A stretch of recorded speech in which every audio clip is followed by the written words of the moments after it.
بسم اللہ الرحمن الرحیم والیوم للنہاری مع فعل ممتد وللوقت المطلق مع فعل لا یمتد۔ اور لفظ یوم نہار کے معنی میں ہوتا ہے فعل ممتد کے ساتھ، اور وقت مطلق کے معنی میں ہوتا ہے فعل غیر ممتد کے ساتھ، ایسے فعل کے ساتھ جو ممتد نہیں ہوتا۔ یہ ایک قاعدہ ہے، اور اس سے پہلے یہ جاننا ضروری ہے کہ لفظ یوم جو ہے یہ ظرف زمان ہے، حقیقی معنی اس کا جو ہے وہ نہار ہے، ٹھیک ہے۔ حقیقت میں اس کا جو معنی ہوتا ہے وہ صبح صادق سے لے کر کے غروب آفتاب تک کے درمیان کا جو وقت ہے اس کے لیے لفظ یوم کا اطلاق کیا جاتا ہے۔ فعل ممتد ایسے فعل کو کہتے ہیں جس فعل کے ہونے میں تھوڑا سا وقت لگتا ہے۔ مثال کے طور پہ سیر کرنا، سواری کرنا، روزہ رکھنا، یہ سارے افعال ایسے ہیں جن میں تھوڑا وقت درکار ہوتا ہے، تو ایسے افعال کو افعال ممتد کہا جاتا ہے جس میں تھوڑا سا وقت درکار ہو۔ اور فعل غیر ممتد ایسے افعال کو کہا جاتا ہے جن میں وقت درکار نہیں ہوتا ہے، وہ فوراً تھوڑی ہی دیر میں مکمل ہو جاتے ہیں، مطلب اس میں بالکل بھی وقت نہیں لگتا ہے، جیسے نکاح کا منعقد ہونا، طلاق کا پڑھنا، اور اس کے علاوہ بہت ساری چیزیں ہیں۔ تو فعل غیر ممتد ایسے کو کہتے ہیں جس میں تھوڑا سا بھی وقت نہیں لگتا اور جس میں طوالت بالکل نہیں ہوتی ہے۔ اگر کوئی طلاق دے تو طلاق جو پڑتی ہے وہ فوراً ہی پڑ جاتی ہے، ایسا نہیں ہے کہ طلاق پڑھ رہی ہے کچھ دیر سے تو پڑتی ہی ہے، پھر اس کے بعد بہت وقت لگتا ہے طلاق پڑھتے رہتی ہے، ایسا نہیں ہوتا ہے، بلکہ طلاق فوراً پڑتی ہے، جس وقت بھی پڑتی ہے وہ فوراً پڑ جاتی ہے، ٹھیک ہے۔ لیکن سواری وغیرہ ہے، سواری ہے، روزہ رکھنا ہے، یہ چیزیں جو ہیں ان میں تھوڑا سا وقت لگتا ہے۔ مثال کے طور پہ روزہ رکھنا یہ کچھ دیر تک ہوگا، یا تو پورے دن کا اگر کوئی پورا روزہ رکھے تو صبح صادق سے لے کر کے غروب آفتاب تک وہ رہے گا، تو اس میں اتنا وقت درکار ہے۔ ایسے ہی سیر وغیرہ میں بھی تھوڑا سا وقت تو لگے گا، اگر کم سے کم سیر پر نکلے تو تھوڑا سا وقت اس میں درکار ہوتا ہے۔ تو ایسے ہی جن افعال کے اندر تھوڑا وقت درکار ہو ان افعال کو افعال ممتد کہا جاتا ہے، اور جن کے لیے وقت درکار نہ ہو تو ان افعال کو افعال غیر ممتد کہا جاتا ہے۔ اب قاعدہ یہ ہے کہ جو لفظ یوم ہے اس کا معنی اگرچہ حقیقی جو معنی ہے اس کا وہ دن ہی ہے، لیکن جب یہ فعل غیر ممتد کے ساتھ آ جائے، یعنی کسی ایسے فعل کے ساتھ آ جائے جس فعل کے ہونے میں وقت درکار نہیں ہوتا ہے، تو اس وقت اس یوم کا معنی مطلق وقت ہو جاتا ہے۔ یعنی یہ وہاں پہ یوم کا جو معنی ہوتا ہے وہ صرف لفظ وقت کا جو معنی ہوتا ہے وہی معنی اس کا ہو جاتا ہے وہاں۔ اس وقت اس کا یہ معنی نہیں ہوتا ہے کہ جو طلوع فجر سے لے کر کے غروب آفتاب تک کے درمیان کا وقت ہے وہ وقت مراد ہے، اس وقت ایسا نہیں ہوتا ہے، بلکہ اس وقت اس کا معنی یہ ہوتا ہے جو لفظ وقت کا معنی ہوتا ہے، ٹھیک ہے۔ اور اگر یہ فعل ممتد کے ساتھ ہو، یعنی ایسے فعل کے ساتھ جس میں وقت لگتا ہے، تو اس وقت اس کا حقیقی معنی ہی مراد ہوگا، یعنی صبح صادق سے لے کر کے غروب آفتاب تک کا جو وقت ہے وہ۔ تو وہ کہہ رہے ہیں کہ یوم جو ہے وہ نہار کے لیے ہوتا ہے، یعنی دن کے معنی میں ہوتا ہے فعل ممتد کے ساتھ، اور مطلق وقت کے لیے ہوتا ہے، یعنی مطلق وقت جو ہے اس کے معنی میں ہوتا ہے فعل غیر ممتد کے ساتھ۔ فَعِنْدَ وُجُودِ الشَّرْطِ لَيْلًا لَا تَتَخَيَّرُ فِي أَمْرِكِ بِيَدِكِ یوم یقدم زید۔ تو رات کے وقت شرط کے پائے جانے کے وقت اختیار نہیں ہوگا امر کی بیدی کی یوم یقدم زید کے اندر۔ یہاں مثال جو دی ہے وہ دی ہے امر کی بیدی کی یوم یقدم زید۔ تو اس میں دو افعال ہیں، ایک تو امر بالید ہے اور دوسرا یوم یقدم زید۔ یقدم زید یہ ہے، تو امر بالید اور قدوم یہ دو افعال اس کے اندر ہیں، اور ان کے بیچ میں لفظ یوم ہے۔ یہ ایک الگ بحث ہے کہ کس فعل کا اعتبار کیا جاتا ہے یوم کا معنی حقیقی یا معنی مجازی مراد لینے میں کس فعل کا اعتبار کیا جاتا ہے وہ ابھی آگے آئے گا، لیکن جو انہوں نے اختیار کیا ہے صاحب کتاب نے وہ یہی ہے کہ اس میں اس فعل کا اعتبار کیا جاتا ہے جو فعل جو ہے یوم سے متعلق ہو، یوم جس فعل سے متعلق ہو اس کا اعتبار کیا جاتا ہے، ٹھیک ہے، اور جس کی طرف اس کو منسوب کیا گیا ہو اور اس کی اضافت کی گئی ہو وہ مراد نہیں ہوتا ہے۔ اب اضافت یہاں کس کی طرف کی گئی ہے اور کون اس سے متعلق ہے؟ تو امر بالید جو ہے وہ یوم سے متعلق ہے اور یوم اس سے متعلق ہے، اور قدوم زید اس کی طرف یوم کی اضافت کی گئی ہے کہ جس دن زید آئے گا، تو اس میں یوم کو اس کی طرف منسوب کیا گیا ہے، اور تو اس دن طلاق پڑ جائے گی، اس دن امر بالید یعنی معاملہ جو ہے وہ بیوی کے ہاتھ میں ہو جائے گا طلاق کا۔ تو یہ جو امر بالید ہے وہ یوم سے متعلق ہے، تو یہاں پہ امر بالید کا اعتبار ہے، تو امر بالید جو ہے یہ ایک فعل ممتد ہے، کیونکہ امر بالید کا مطلب یہ ہوا کہ معاملہ ہاتھ میں دینا، بیوی کو اختیار دینا، تو اختیار اگر شوہر بیوی کو دیتا ہے اپنے آپ کو طلاق دینے کا تو وہ کچھ وقت کے لیے ہوگا، یا تو ایک لمحے کے لیے، 1 منٹ، 1 گھنٹے، 1 دن، کچھ نہ کچھ وقت اس میں کچھ نہ کچھ وقت کے لیے وہ معاملہ اس کے ہاتھ میں رہے گا۔ تو امر بالید جو ہے یہ فعل ممتد ہے، تو یہاں پہ اس امر بالید کا اعتبار کیا جائے گا کیونکہ یہاں اس سے یہ متعلق ہے، تو امر بالید کا جب اعتبار کیا جائے گا، اور امر بالید یہ فعل ممتد ہے، اور اس سے پہلے انہوں نے بتا دیا کہ یوم اگر فعل ممتد کے ساتھ ہو تو وہ نہار کے معنی میں ہوگا، تو یہاں پہ پتہ یہ چلا کہ یوم جو ہے وہ نہار کے معنی میں ہوگا۔ تو اب اس کا مطلب کیا ہوا؟ اس کا مطلب اب یہ ہوا کہ زید جو ہے جب صبح صادق سے لے کر کے غروب آفتاب تک کے درمیان کے وقت میں آئے گا، اس وقت معاملہ جو ہے وہ بیوی کے ہاتھ میں ہوگا، ٹھیک ہے، کیونکہ یوم جو ہے یہ نہار کے معنی میں ہوگا، جو کہ طلوع صبح صادق سے لے کر کے غروب آفتاب تک کے درمیان کا وقت ہے، تو یہاں پہ یوم سے یہی وقت مراد ہوگا۔ تو یہاں پہ امر بالید جو ہے یہ اس کو معلق کیا گیا ہے قدوم زید پر، اور قدوم زید کو یہ معلق کیا گیا ہے، معلق نہیں، اس کو متصف کیا گیا ہے اس وقت کے ساتھ جو کہ نہار کا معنی ہوتا ہے۔ تو اب اس کا مطلب یہی ہوا کہ اگر زید نہار کے وقت میں آ جائے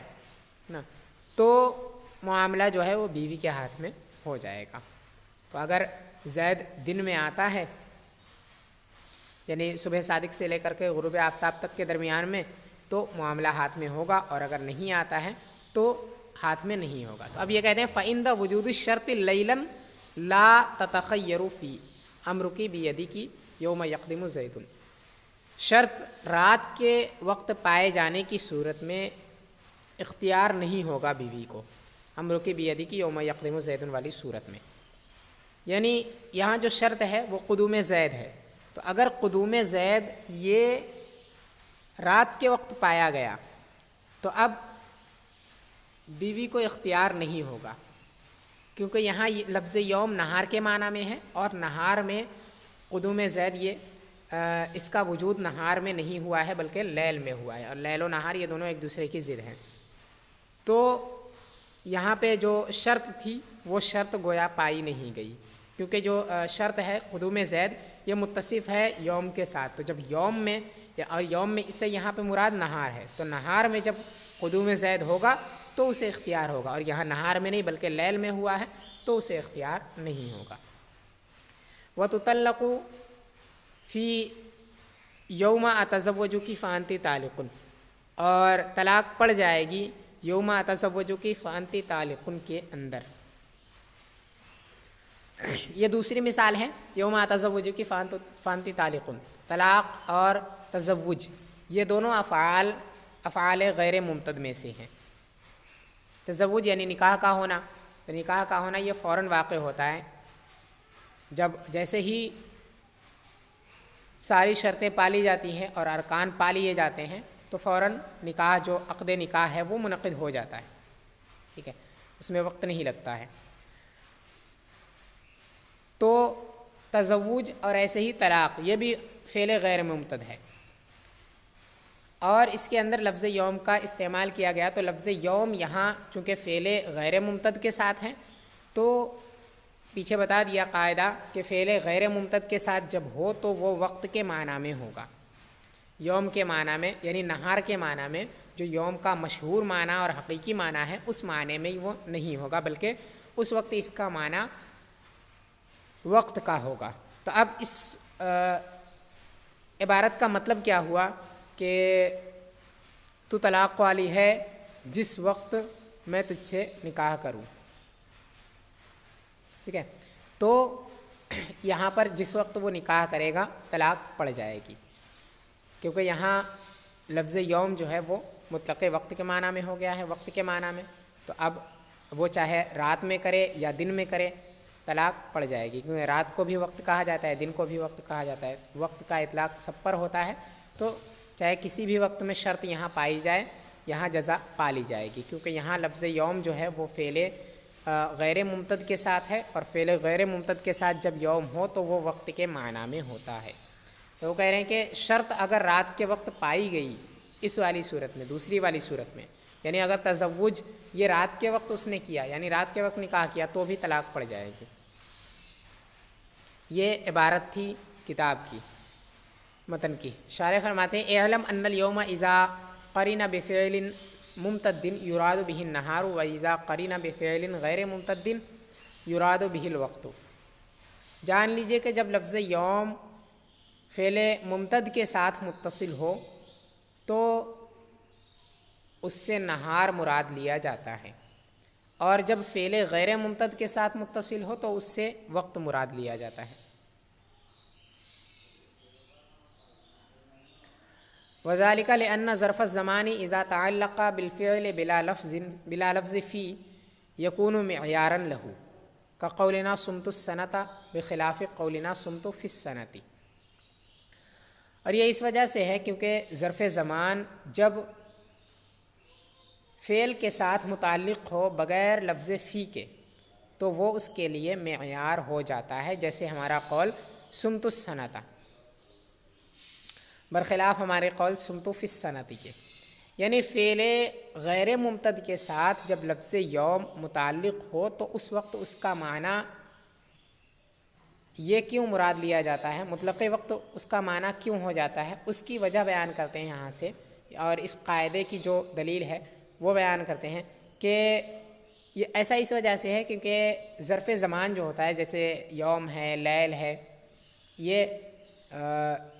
جن سے وقت پر جو دلالت کرتے ہیں جو الفاظ، ٹھیک ہے، تو ظرف زمان جب فعل سے متعلق ہو بغیر لفظ فی کے، ٹھیک ہے، یعنی فعل اور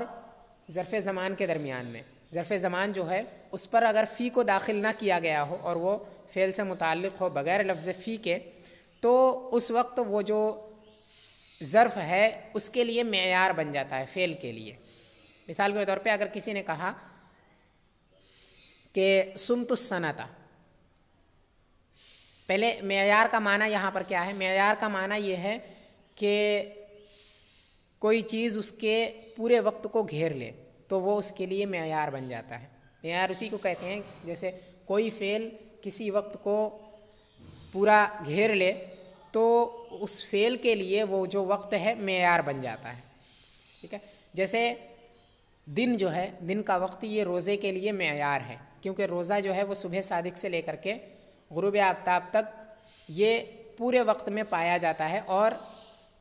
اسی وجہ سے یہ اس کے لیے گویا معیار بن گیا۔ تو اب معیار اس کو کہتے ہیں جس کے ہر حصے کو فعل گھیر لے تو وہ جو وقت ہے اس فعل کے لیے معیار بن جاتا ہے۔ تو اگر لفظ فی کے بغیر فعل سے ظرف زمان متعلق ہو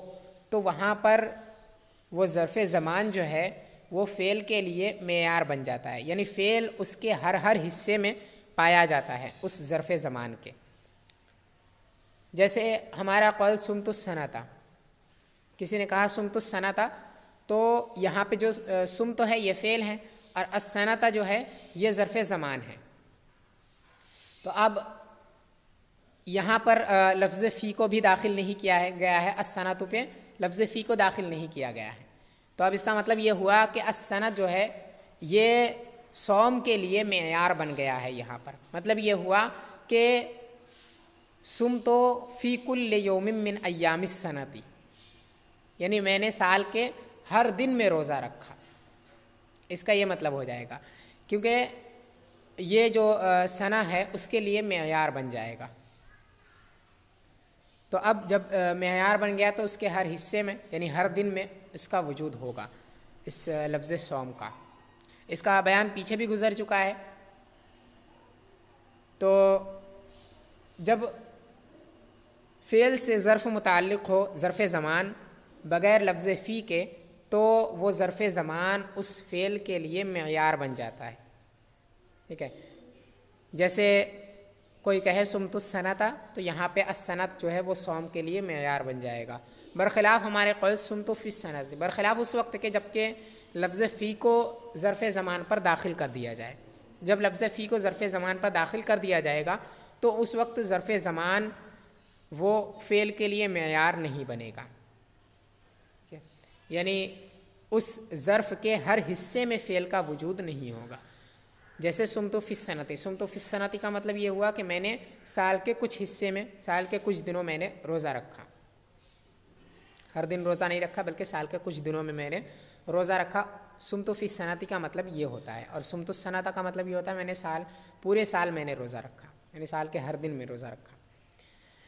فَإِذَا كَانَ الْفِعْلُ مُمْتَدًّا كَالْأَمْرِ بِالْيَدِ كَانَ الْمِعْيَارُ مُمْتَدًّا فَيُرَادُ بِالْيَوْمِ النَّهَارُ هَاهُنَا. تو جب فعل ممتد ہوگا جیسے کہ امر بالید ہے تو معیار بھی ممتد ہوگا. تو اس سے لفظ یوم ہے جو ہے اس سے نہار مراد لیا جائے گا یہاں پر. یعنی اگر فعل ایسا ہے جو کچھ وقت تک کے لیے پایا جاتا ہے، تو جیسے امر بالید ہے یہ کچھ وقت کے لیے پایا جاتا ہے، یعنی اس کے اندر تھوڑی طوالت ہوتی ہے اور یہ کچھ وقت تک یہ چلتے رہتا ہے امر بالید جو ہے. تو وہاں پر جو معیار ہوگا وہ بھی ممتد ہوگا. یعنی جو ظرف ہے، چونکہ لفظ یوم یہ بھی ظرف ہے اور اس کے اندر ان جہاں پر بھی یوم کا اطلاق کیا گیا، جیسے یوم اتزوج کی، یا اس سے پہلے جو پہلی والی مثال تھی امر کی بیدی کی یوم یقدم زید، اس کے اندر جو لفظ یوم ہے اس کے اندر فی کو داخل نہیں کیا گیا تو وہ ظرف زمان ہے. ٹھیک ہے، اور وہ فعل ممتد کے ساتھ متعلق ہے. جب وہ فعل ممتد کے ساتھ متعلق ہے اور وہاں پر وہ ظرف زمان ہے تو وہ اس کے لیے معیار ہوگا. ٹھیک ہے، تو اب جب معیار بن گیا، وہ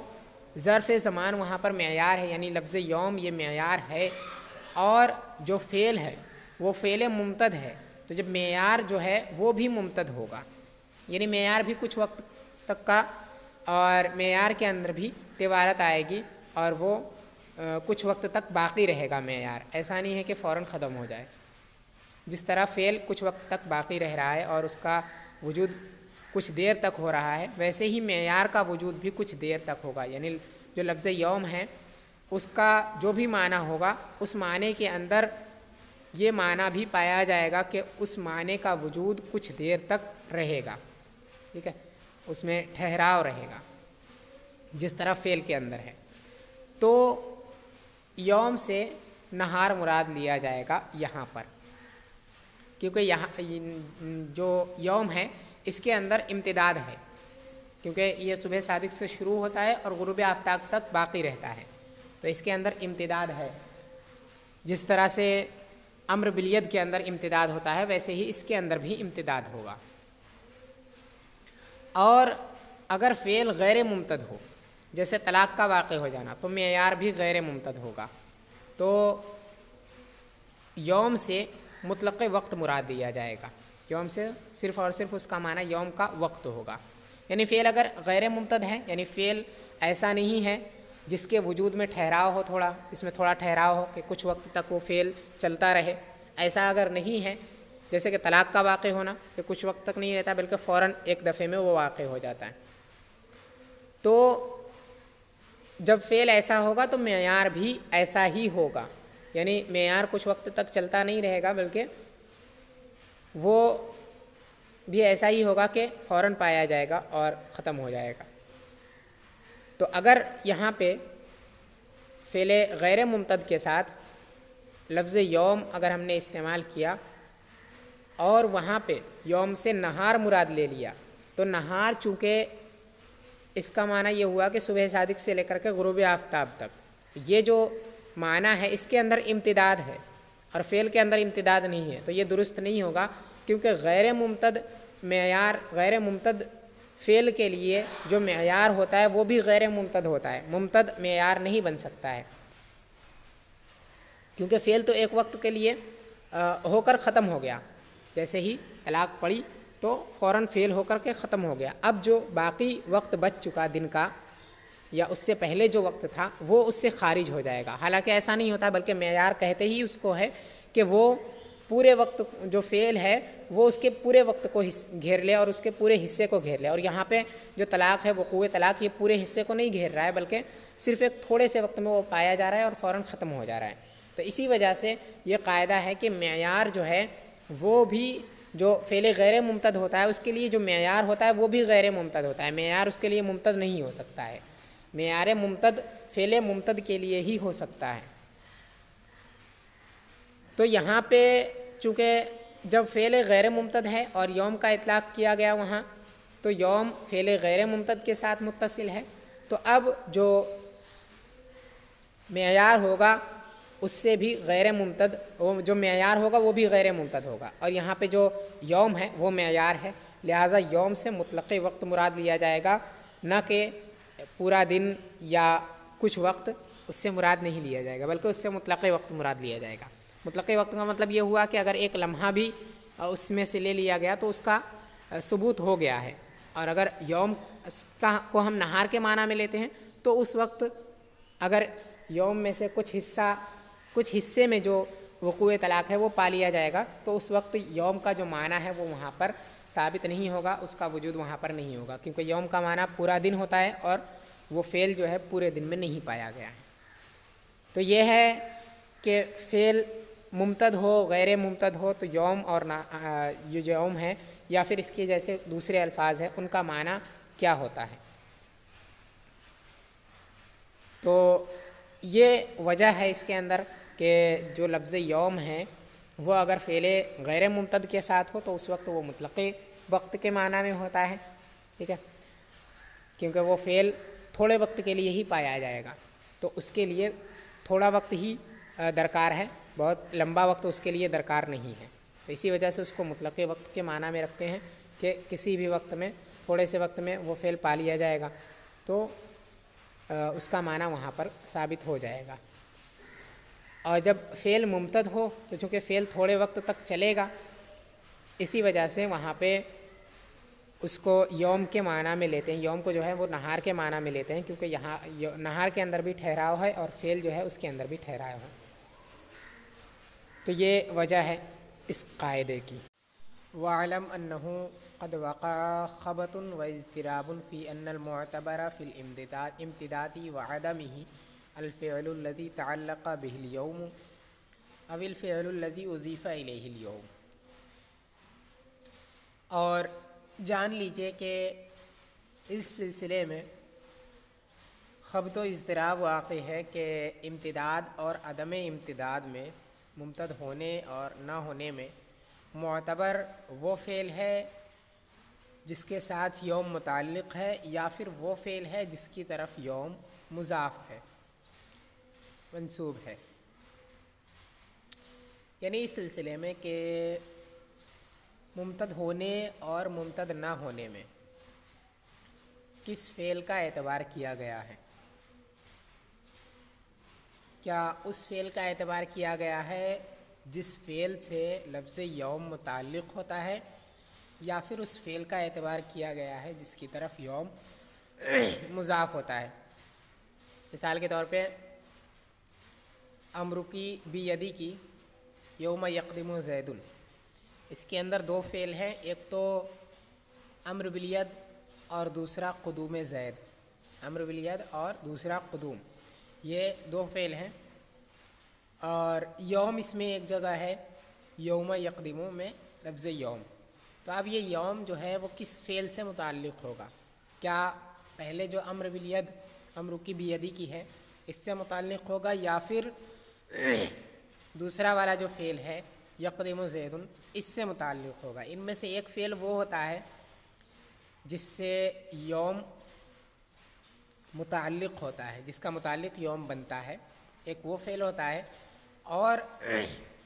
دوسرا فعل وہ ہوتا ہے جس کی طرف یوم مضاف ہوتا ہے، جیسے یوم یقدم زید. تو یہ اس میں جو یوم ہے وہ یقدم کی طرف مضاف ہے. تو یہ یقدم وہ فعل ہے جس کی طرف یوم کی اضافت کی گئی ہے، اور جو اس سے پہلے امر بالید ہے یہ وہ فعل ہے جس سے یوم متعلق ہے. تو اب اعتبار کس فعل کا ہوگا ممتد ہونے اور نہ ہونے میں؟ یعنی اگر امر بالید یہ ممتد ہے اور قدوم زید یہ غیر ممتد ہے، تو اب دونوں کے اندر یہاں پر کس کا اعتبار کر کے حکم لگے گا کہ یہاں یوم سے نہار معنی ہے یوم کا، یا پھر یوم سے مطلق وقت ہے مراد ہے؟ کیونکہ اگر ہم اس کو امر بالید کا اگر ہم اعتبار کرتے ہیں تو امر بالید یہ چونکہ فعل ممتد ہے، لہٰذا یہاں پہ جو لفظ یوم ہے اس کا معنی اس اعتبار سے نہار ہوگا. اور اگر ہم اس کو قدوم زید سے متعلق مانتے ہیں، قدوم زید کا اعتبار کرتے ہیں، تو وہ فعل غیر ممتد ہے. تو اب اس کا معنی جو یوم کا ہے وہ یہاں مطلق وقت ہو جائے گا. تو یہ اعتبار کس فعل کا ہوگا؟ تو اسی کے بارے میں بتانا چاہ رہے ہیں کہ فالمذکور فی الہدایت فی هذا الفصل ان اليوم يحمل على الوقت اذا قرین بفعل لا يمتد والطلاق من هذا القبیل فینتظم اللیل والنہار. تو ہدایہ میں اس فصل میں یہ ہے کہ یوم یہ مطلق وقت پر محمول کیا جاتا ہے، وقت پر یہ محمول کیا جاتا ہے جب یہ فعل غیر ممتد کے ساتھ متعلق ہو، اور طلاق اسی قبیل سے ہے. فینتظم اللیل والنہار، تو یہ اس کو لیل اور نہار دونوں شامل ہوں گے، یعنی طلاق کو لیل و نہار دونوں شامل ہوں گے. فہذا دلیل علی ان المعتبر الفعل الذی تعلق به اليوم. تو یہ دلیل ہے اس بات پر کہ معتبر وہ فعل ہے جس سے یوم متعلق ہے اور وہ طلاق ہے. فی قولہ یوم اتزوجک فانت طالق، شوہر کے قول یا کسی شخص کے بھی قول یوم اتزوجک فانت طالق کے اندر. پہلی بات جو اس سلسلے میں ہے کہ اس میں اعتبار کس فعل کا کیا جائے گا، اس کے اعتبار سے یہاں اس بیان کو کرتے ہوئے اسی فصل میں، یعنی جب انہوں نے صاحب ہدایہ جو ہیں انہوں نے جب یہ مسائل بیان کیے طلاق کے مسائل، اور ان میں فعل ممتد اور غیر ممتد کا جو حکم انہوں نے بیان کیا، وہاں پر انہوں نے یہ کہا ہے کہ انہوں نے سب سے پہلے یہ مثال دی یوم اتزوجک فانت طالق کے اندر. اس کے بعد انہوں نے کہا کہ یوم جو ہے وہ وقت پر محمول کیا جائے گا جب یہ فعل غیر ممتد کے ساتھ ہو، اور اس مثال کے اندر یوم اتزوجک فانت طالق کے اندر طلاق اسی قبیل سے ہے، یعنی طلاق جو ہے وہ فعل غیر ممتد ہے. ٹھیک ہے، تو یہ لیل و نہار دونوں کو شامل ہوگا. تو انہوں نے دو افعال یہاں پر ہے یوم اتزوجک فانت طالق، دونوں میں سے ایک تو یوم اتزوجک میں جو ہے یہ یوم اس کی طرف مضاف ہے، اتزوجک کی طرف یوم مضاف ہے، اور انت طالق یہ متعلق ہے یوم کا، یوم اس سے متعلق ہے. ٹھیک ہے، تو دو فعل ہیں، ایک تو طلاق اور ایک تزوج. تزوج جو ہے یہاں پر یہ اس کی طرف یوم مضاف ہے اور طلاق اس سے یوم متعلق ہے. تو یہاں صاحب ہدایہ نے یہ کہا کہ طلاق اسی قبیل سے ہے، یعنی طلاق فعل غیر ممتد ہے، اور انہوں نے تزوج کا کوئی اعتبار ہی نہیں کیا ہے، تزوج کے بارے میں یہ کہا ہی نہیں کہ تزوج یہ ممتد ہے یا نہیں ہے. اور انہوں نے طلاق کو کہا کہ طلاق یہ غیر ممتد ہے، لہٰذا یہاں پر جو یوم ہے اس کا معنی لیل و نہار دونوں ہے، یعنی طلاق جو ہے یہ لیل و نہار دونوں کو شامل ہے، یا اس کا جو یہ حکم ہے یہ لیل و نہار دونوں کو شامل ہے۔ تو انہوں نے طلاق کو دیکھا اور اس کی وجہ سے یہ حکم لگا دیا، تو اب اس سے ظاہر ہو گیا کہ اعتبار اس فعل کا ہوتا ہے جو فعل یوم سے متعلق ہو، ہے نا، جس سے یوم متعلق ہوتا ہے اس فعل کا اعتبار کیا جاتا ہے، نہ کہ اس فعل کا جس کی طرف یوم مضاف ہو، اس فعل کا اعتبار نہیں کیا جاتا ہے، کیونکہ یہاں پہ جس کی طرف یوم مضاف ہے وہ فعل تزوج ہے، طلاق نہیں ہے۔ اور فعل تزوج کے بارے میں انہوں نے نہیں کہا کہ فعل تزوج یہ ممتد ہے، تو یہاں پر لیل کا معنی جو یوم ہے اس کا معنی نہار ہونا چاہیے، انہوں نے یہ نہیں کہا ہے، بلکہ انہوں نے کہا کہ طلاق جو ہے وہ غیر ممتد ہے، اور جب طلاق غیر ممتد ہے تو یہاں یہ معلوم ہو گیا کہ یوم یہ ایسے فعل کے ساتھ متعلق ہے جو فعل غیر ممتد ہے، تو یہاں پر اس کا معنی لیل و نہار دونوں ہوں گے، یعنی اس کا معنی مطلق وقت ہوگا۔ تو اس عبارت سے صاحب ہدایہ کی اس عبارت سے تو یہ پتہ چلتا ہے کہ اعتبار اس فعل کا ہوتا ہے جس فعل سے لفظ یوم متعلق ہو، نہ کہ اس فعل کا جس کی طرف یوم مضاف ہو۔ والمذکور فی ایمان الہدایۃ انہ اذا قال یوم اکلم فلانا فانت طالق یتناول اللیل والنہار، لأن اليوم اذا قرن بفعل لا يمتد يراد به مطلق الوقت والکلام لا يمتد۔ اور ایمان ہدایہ میں جو مذکور ہے، یعنی ہدایہ کے کتاب الایمان کے اندر جو ہے وہ یہ ہے کہ جب کسی شخص نے یہ کہا یوم اکلم فلانا فانت طالق، میں فلاں شخص سے جس دن تکلم کروں گا، جس دن اس سے بات کروں گا تو تجھے طلاق ہے، تو یتناول اللیل والنہار، تو اس کا جو قول ہے لفظ یوم جو ہے یہ لیل و نہار دونوں کو شامل ہوگا۔ لأن اليوم اذا قرن بفعل لا يمتد يراد به مطلق الوقت، کیونکہ یوم جب فعل غیر ممتد کے ساتھ متعلق ہو تو اس سے مطلق وقت مراد لیا جاتا ہے، والکلام لا يمتد، اور کلام یہ فعل غیر ممتد ہے۔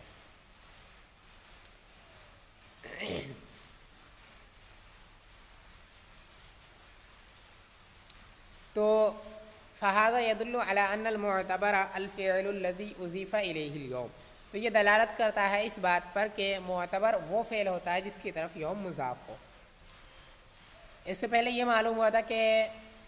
فعل کے ممتد ہونے اور نہ ہونے کے اندر اس فعل کا اعتبار کیا جاتا ہے جس سے یوم متعلق ہو، نہ کہ اس فعل کا جس کی طرف یوم مضاف ہو۔ اب یہاں یوم اکلم فلانا فانت طالق، اس کے اندر بھی دو فعل ہے، ایک تو اکلم یعنی تکلم، اور دوسرا انت طالق کے اندر جو طلاق ہے، ٹھیک ہے، اگرچہ یہ لفظاً فعل نہیں ہے لیکن یہاں معنی کی بات چل رہی ہے کہ معنی کے اعتبار سے انت طالق کا جو معنی ہے وہ، تو یہاں دو فعل ہے، ایک تو تکلم اور دوسرا طلاق۔ اور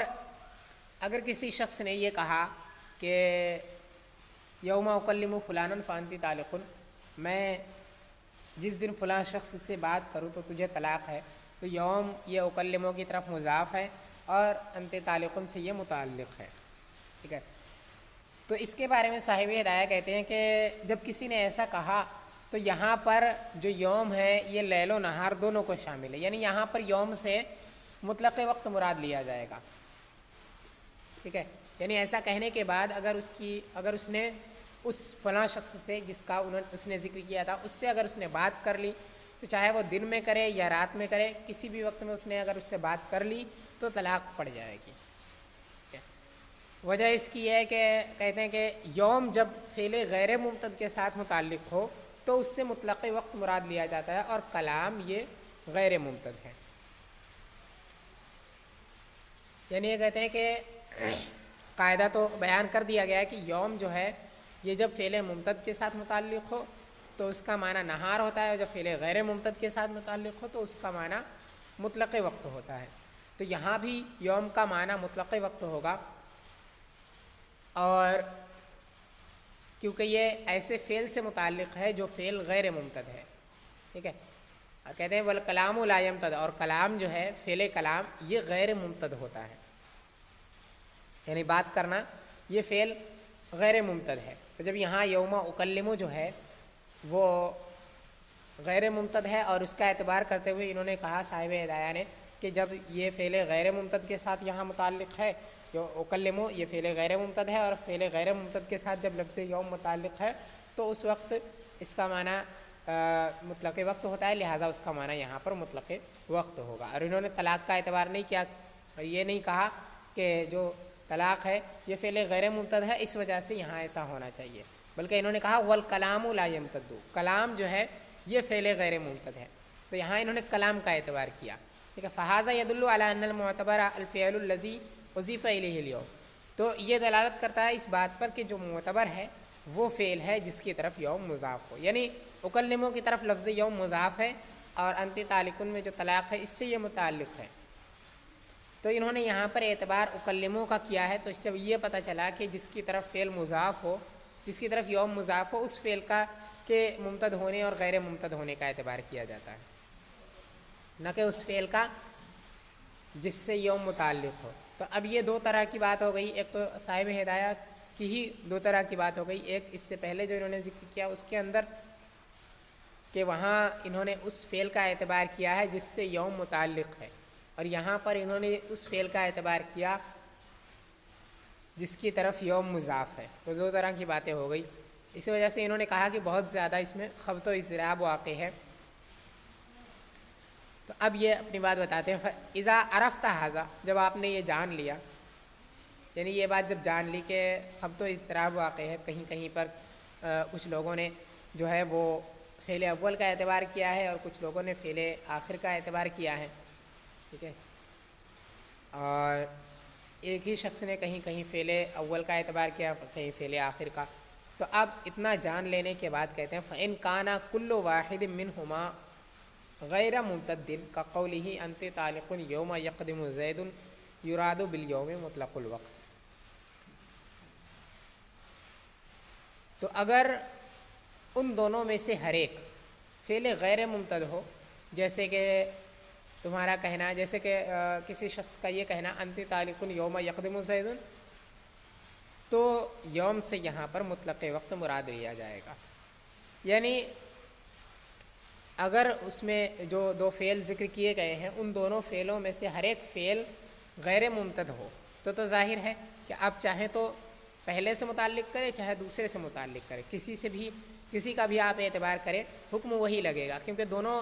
فعل جو ہیں وہ غیر ممتد ہیں، لہٰذا اگر آپ پہلے فعل کا اعتبار کرتے ہیں اور یہ کہتے ہیں کہ یہ جو غیر ممتد ہے لہٰذا یہاں پہ وقت ہوگا، تو آپ اگر دوسرے کا اعتبار کریں گے تو بھی یہی کہیں گے کہ یہ جو دوسرا فعل ہے یہ غیر ممتد ہے، لہٰذا یہاں پہ جو یوم ہے اس کا معنی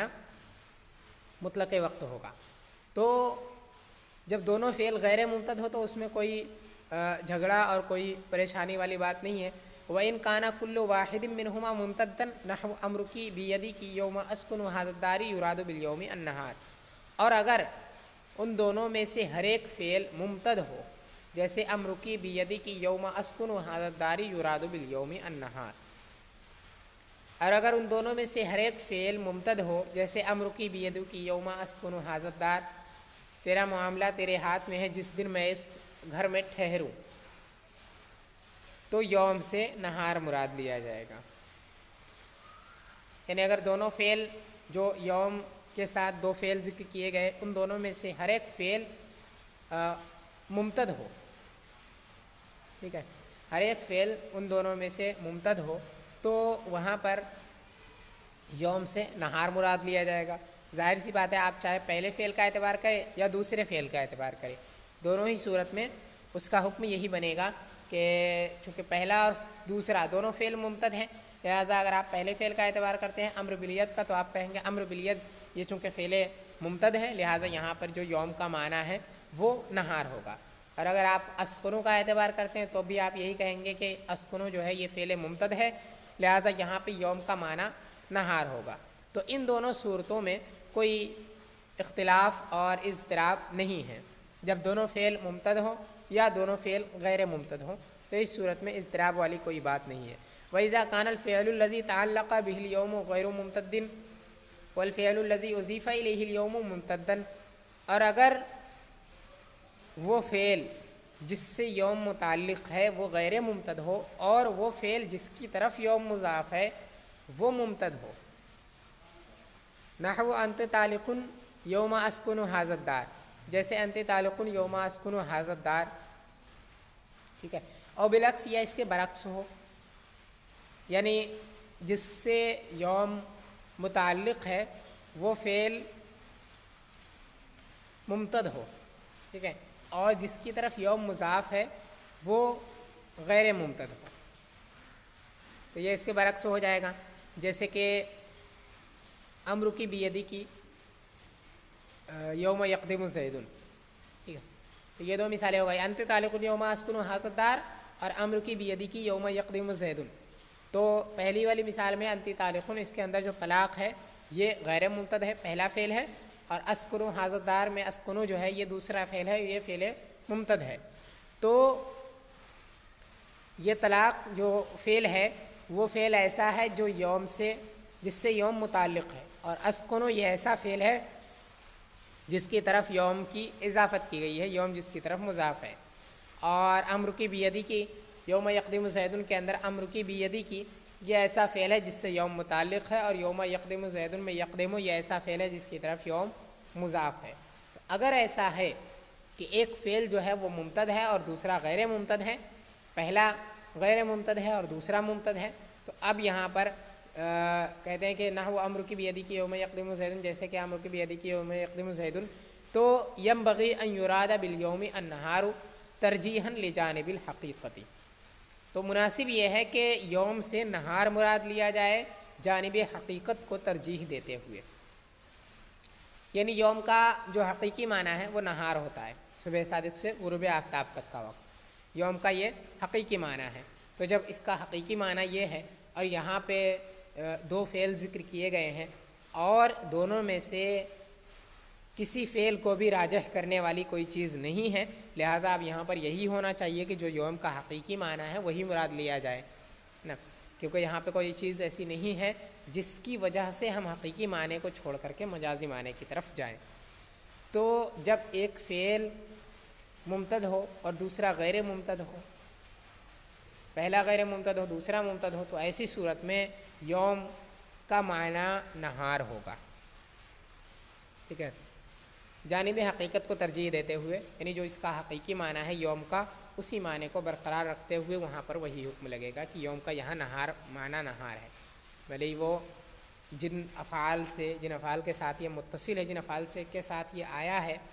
ان میں سے ایک ممتد اور دوسرا غیر ممتد ہے، تو اب اس کا اعتبار نہیں ہوگا اور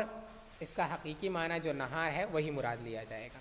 وَإِنَّمَا قُلْنَا إِنَّ الطَّلَاقَ غَيْرُ مُمْتَدٍ لِأَنَّ الْمُرَادَ إِيقَاعُ الطَّلَاقِ فَلَا يُقَالُ إِنَّ كَوْنَ الْمَرْأَةِ طَالِقًا مُمْتَدٌ لِأَنَّ الطَّلَاقَ إِذَا وَقَعَ فَكَوْنُ الْمَرْأَةِ طَالِقًا أَمْرٌ مُسْتَمِرٌّ فَلَا فَائِدَةَ فِي تَعَلُّقِ الْيَوْمِ بِهِ فَيَكُونُ الْيَوْمُ مُتَعَلِّقًا بِإِيقَاعِ الطَّلَاقِ لَا بِكَوْنِ الْمَرْأَةِ طَالِقًا.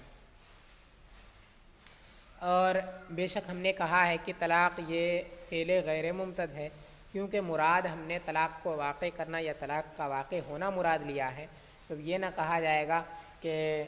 عورت جو ہے وہ عورت کا مطلقہ ہونا یہ فعل ممتد ہے،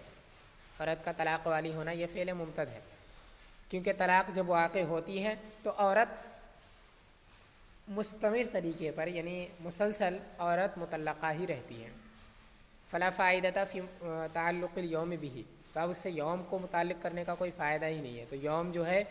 وہ متعلق ہوگا ایقاع طلاق سے، نہ کہ عورت کے طلاق والی ہونے سے. یہاں یہ اصل میں ایک اعتراض کا جواب ہے اور ایک وہم کو دور کرنا مقصود ہے. وہ یہ ہے کہ کچھ لوگ یہ کہہ سکتے ہیں کہ طلاق جو ہے یہ فعل ممتد ہے، کیونکہ جب عورت کو طلاق دی جاتی ہے تو وہ مسلسل مطلقہ رہتی ہے، کہ جب عورت کو طلاق پڑ گئی تو جب تک رجوع نہیں ہوگا تب تک وہ مطلقہ ہی رہے گی. تو یہ ایک ایسا فعل ہے جو ممتد ہے، یعنی لمبے وقت تک یہ چلتے رہتا ہے. تو اس کی وجہ سے کوئی یہ اعتراض نہ کرتے. حالانکہ انہوں نے کہا کہ طلاق جو ہے یہ فعل غیر ممتد ہے. تو اب یہ کیسے درست ہے؟ یہ وہم آ سکتا ہے کسی کو. تو اسی کا جواب دیتے ہوئے انہوں نے کہا کہ ایسا نہیں ہے، بلکہ یہاں طلاق جو ہم نے کہا ہے اس سے عورت کا مطلقہ ہونا مراد نہیں ہے، بلکہ طلاق کا واقع ہونا مراد ہے. ٹھیک ہے، کہ طلاق جب واقع ہوئی، طلاق کا واقع ہونا یہ ایک ایسا فعل ہے جو غیر ممتد ہے، کیونکہ طلاق ایک ہی لمحے میں واقع ہو جاتی ہے، اس کے بعد بار بار وہ واقع ہوتی نہیں رہتی ہے، بلکہ ایک ہی لمحے میں وہ واقع ہو گئی. اب اس کے بعد جیسے ہی طلاق واقع ہوتی ہے اس کے بعد عورت مطلقہ ہو جاتی ہے. عورت کا مطلقہ ہونا یہ فعل ممتد ہے، لیکن عورت پر طلاق کا پڑھنا یہ فعل غیر ممتد ہے. تو ہم نے اس کا اعتبار کیا ہے، طلاق کے پڑھنے کا یہاں اعتبار کیا گیا ہے. ورنہ اگر ہم اس سے یہ مراد لیتے کہ طلاق عورت کا مطلقہ ہونا، تو اس سے یوم متعلق کرنے کا کوئی فائدہ ہی نہیں ہے، کیونکہ عورت تو ہمیشہ ہی مطلقہ ہی رہے گی ہمیشہ. تو اس کے ساتھ یوم متعلق کرنا، کیونکہ مثال کے طور پہ اگر کسی نے یہ کہا کہ یوم اتزوجکی فانتی طالق، ٹھیک ہے، تو اب جب اس نے اس سے نکاح کیا تو اب وہ طلاق والی ہو گئی. اب اس کے بعد پوری زندگی وہ طلاق والی ہی رہے گی. ٹھیک ہے، تو اب جب وہ پوری زندگی طلاق والی رہے گی تو ہمیں اس کے ساتھ لفظ یوم کو اس کے تزوج کے ساتھ متعلق کرنے کی کیا ضرورت ہے؟ کیونکہ اس کے تزوج کے دن بھی اور اس کے بعد بھی عورت طلاق والی ہی رہے گی. یعنی جس دن اس نے نکاح کیا ہے اس دن بھی وہ طلاق والی رہے گی، اس کے بعد بھی طلاق والی رہے گی. تو اس دن کا کیا اعتبار ہوگا اگر یہاں یہ عورت کا مطلقہ ہونا مراد لیا جائے؟ تو اسی وجہ سے کہتے ہیں کہ عورت کا جو ہے مطلقہ ہونا اس سے مراد نہیں، بلکہ طلاق کا پڑھنا مراد ہے. جس دن اس نے نکاح کیا اس دن طلاق پڑ جائے گی. اور رہا اس کا مطلقہ ہونا تو وہ اس دن بھی مطلقہ رہے گی، اس کے بعد بھی مطلقہ رہے گی. ٹھیک ہے، وہی کہہ رہے ہیں کہ اگر اس سے ہم طلاق والی ہونا عورت کا مراد لیتے ہیں تو اب یوم کو اس سے متعلق کرنے کا کوئی فائدہ ہی نہیں ہے.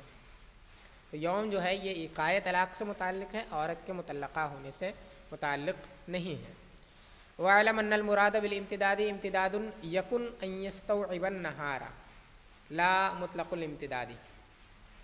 لِأَنَّهُمْ جَعَلُوا التَّكَلُّمَ مِنْ قَبِيلِ غَيْرِ الْمُمْتَدِّ وَلَا شَكَّ أَنَّ التَّكَلُّمَ مُمْتَدٌّ زَمَانًا طَوِيلًا لَكِنْ لَا يَمْتَدُّ بِحَيْثُ يَسْتَوْعِبُ النَّهَارَ عَادَةً. اور جان لیجئے کہ امتداد سے یہ ایسا امتداد مراد ہے جو پورے دن کو گھیر لے، نہ کہ مطلق امتداد. کیونکہ فقہا نے تکلم کو غیر ممتد کی قبیل سے مانا ہے، اور اس میں کوئی شک نہیں ہے کہ تکلم یہ ممتد ہوتا ہے ایک لمبے زمانے تک، لیکن یہ اس طور پر ممتد نہیں ہوتا ہے کہ یہ پورے دن کو گھیر لے عادتاً. یعنی اس سے پہلے انہوں نے صاحب ہدایہ کا قول ذکر کیا تھا. انہوں نے یہ کہا کہ کسی نے اگر یہ کہا یوم اکلم فلانا فانتی طالق، تو اس میں جب انہوں نے کہا یوم اکلم فلانا فانتی طالق، تو انہوں نے کہا کہ کلام جو ہے یہ فعل غیر ممتد ہے. تو اب کسی کو یہ وہم ہو سکتا ہے کہ کلام جو ہے یہ تو فعل غیر ممتد نہیں ہے، کیونکہ کلام یہ لمبے زمانے تک چلتے رہتا ہے، یعنی بہت دیر تک لوگ باتیں کرتے ہیں. ٹھیک ہے، تو کلام جو ہے یہ فعل ممتد ہے، کچھ لوگوں کو یہ وہم ہو سکتا ہے. تو اب انہوں نے اس کی وضاحت کر دی کہ امتداد سے کون سا امتداد مراد ہے، کس طرح کا. تو کہتے ہیں کہ امتداد سے مراد ایسا امتداد ہے جو پورے دن کو گھیر لے، یعنی پورے دن تک وہ فعل پورے دن تک ممتد رہتا ہو عادتاً. ٹھیک ہے، جو فعل پورے دن تک چلتا رہتا ہو عادتاً، اس فعل کو ممتد قرار دیا گیا ہے. اور ایسے افعال جو عادتاً پورے دن نہیں چلتے ہیں بلکہ کچھ دیر تک چلتے ہیں لیکن وہ پورے دن نہیں چلتے ہیں، تو ان کو غیر ممتد مانا گیا ہے، ان کو ممتد نہیں مانا گیا ہے. اور تکلم ظاہر سی بات ہے، جو تکلم ہے یہ ایسا فعل ہے جو پورے دن تک عادتاً نہیں چلتا ہے. یعنی کوئی شخص کسی سے پورے دن تک بات نہیں کرتا ہے. اور ہاں یہ الگ بات ہے کہ لوگ بہت دیر تک باتیں کرتے ہیں، یعنی تھوڑی دیر تک. تکلم جو ہے اس کے اندر امتداد تو ہے، لیکن وہ امتداد نہیں ہے جس امتداد کا یہاں پر فقہا نے جس امتداد کا اعتبار کیا ہے. تکلم کے اندر وہ امتداد نہیں ہے. امتداد تکلم کے اندر ضرور ہے، لیکن وہ امتداد نہیں ہے جو امتداد فقہا نے مراد لیا ہے. اور وہ ایسا امتداد ہے جو پورے دن کو گھیر لے، یعنی پورے دن تک ممتد ہونا۔ تو عادتاً جو لوگ ہوتے ہیں ان کی عادت نہیں ہوتی کہ وہ پورے دن تک بات کریں، دن بھر وہ بات کریں، یہ نہیں ہوتی ہے ان کی عادت۔ تو اب جو فعل عادتاً پورے دن تک ممتد ہو اس فعل کو ممتد مانا گیا ہے، اور جو ایسا نہ ہو اس کو غیر ممتد مانا گیا ہے۔ اسی وجہ سے تکلم کو بھی فعل غیر ممتد مانا گیا ہے، باوجود اس کے کہ تکلم یہ لمبے زمانے تک چلتا ہے، یعنی کوئی کسی سے بات کرتا ہے تو تھوڑی دیر تک بات کرتا ہے، ایسا نہیں ہے کہ ایک لمحے میں وہ ختم ہو جاتی ہے بات، ایسا نہیں ہے۔ لیکن اس کے باوجود یہ فعل ممتد میں اس کو شمار نہیں کیا گیا ہے، بلکہ اس کو فعل غیر ممتد میں شمار کیا گیا ہے، اسی وجہ سے کیونکہ یہ عادتاً پورے دن تک نہیں ہوتی ہے، اس وجہ سے۔